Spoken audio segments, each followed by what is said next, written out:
All right there, everyone. Judge Brett Kavanaugh speaks on behalf of all conservatives. That's what we'll be talking about on today's video. Before we do, I just wanted to remind you that you can get my latest book, The New Nationalism: How the Populist Right is Defeating Globalism and Awakening a New Political Order. Free, absolutely free for a limited time. It's an ebook download on the link below. If you want a nice balance of the theoretical and evidential basis for the new nationalism that's rising all around us, this is the book for you.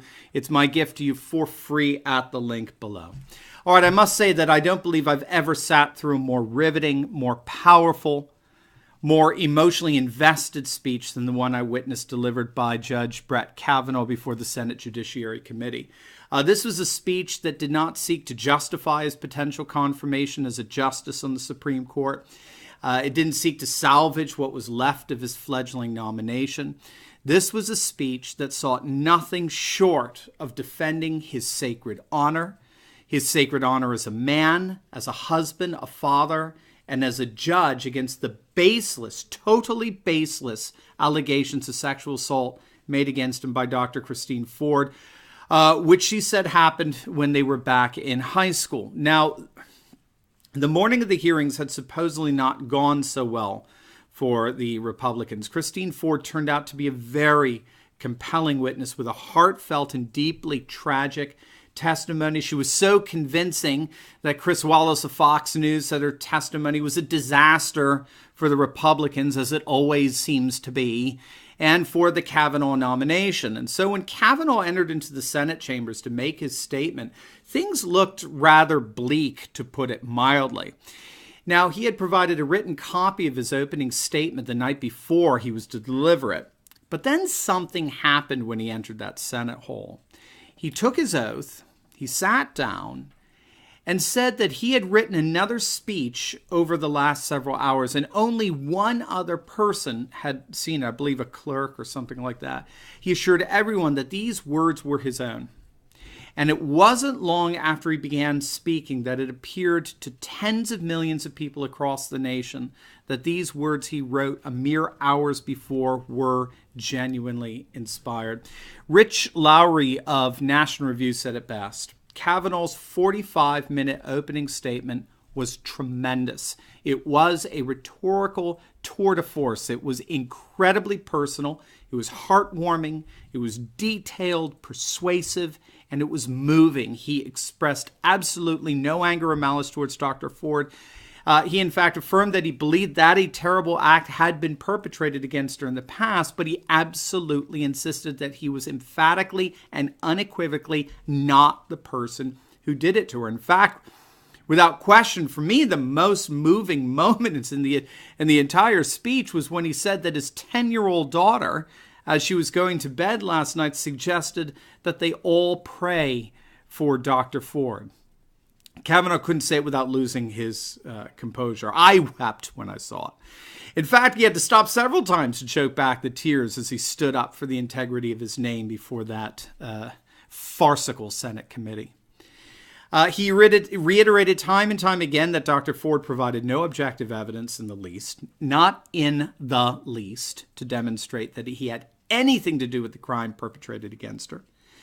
He noted that the four witnesses that she named all contradicted her testimony, had no recollection in the least of what on earth she was talking about. And he produced a detailed calendar from back in the summer of 1982 that showed that he was nowhere near the supposed scene of the supposed crime, with corroborated eyewitness testimony to back up precisely what his calendar said. He affirmed that literally the moment after he heard of the allegations, he requested to testify before this committee, had nothing to hide. He needed no time for a defense. He was willing immediately to offer any and all answers to any questions the committee had regarding such accusations. But it was not to be, because as he put it, this committee was not in the least, the Democrats in this committee were not in the least interested in truth. They were not interested in what actually happened. All they were interested in was destroying this nomination, and that meant destroying this man. This man not an idea, not an ideology, not a symbol, a man, a husband, a father, a son. And so over the course of the last 10 days, Kavanaugh excoriated what he saw as the unleashing of an absolute absurdity of allegations that accused him of forcing his genitals on women and even participating in gang rape. And with the mouthpieces of the moral zombies in the media all too willing to blast this farcical filth as factual in their 24/7 sleaze fests. And as a result, his reputation, his dignity, his life had been shredded. They had been forever tarnished and tainted, all without one shred of objective evidence to back up a single claim. As such, Kavanaugh rightly said that this day was indeed a very dark day for the nation. If allowed to get away with this, the Democratic Party will have effectively thrown our nation into a moral abyss within which mere rumor, innuendo, accusation, and slander will de facto replace the rule of law.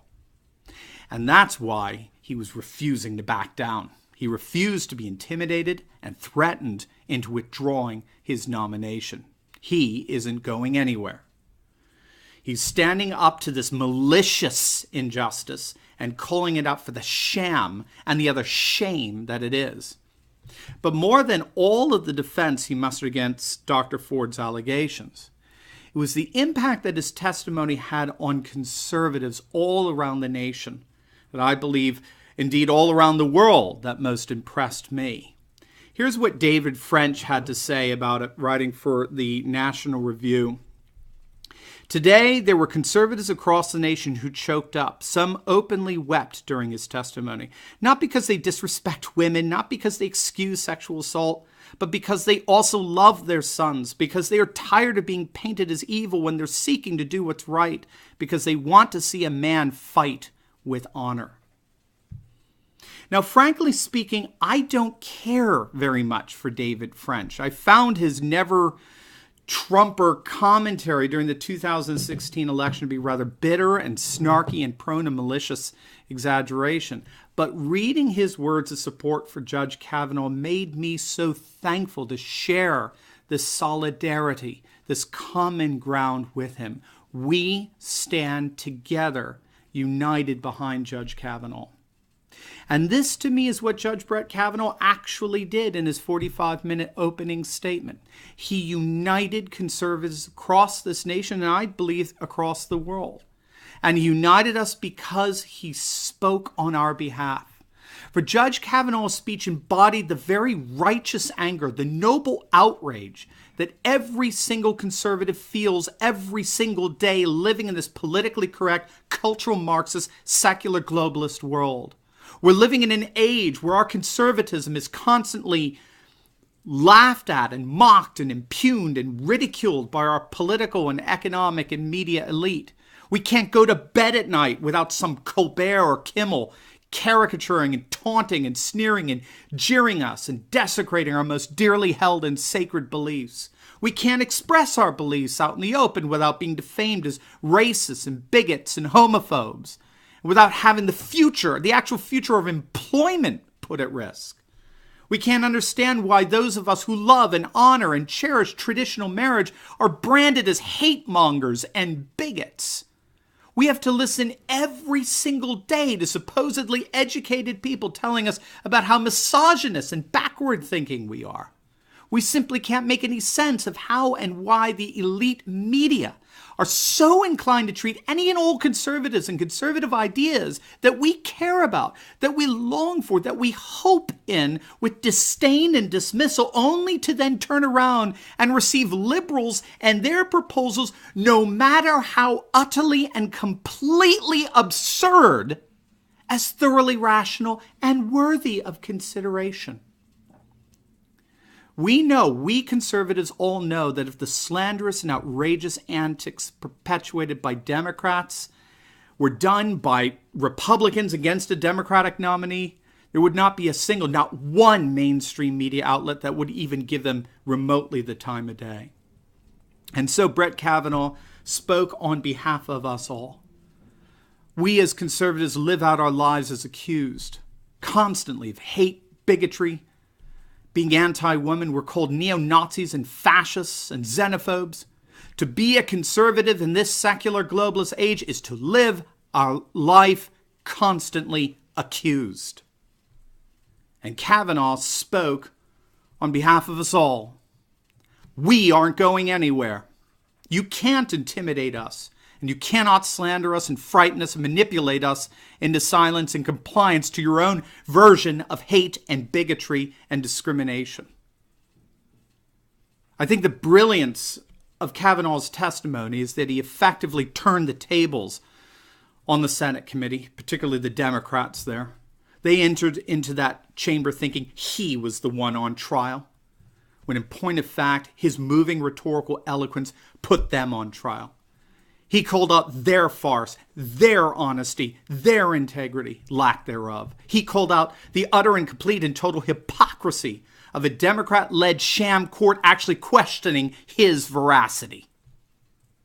Judge Kavanaugh exemplified more dignity, more virtue, more courage, more humaneness in his demeanor and in his public life than any single Democrat sitting in that room.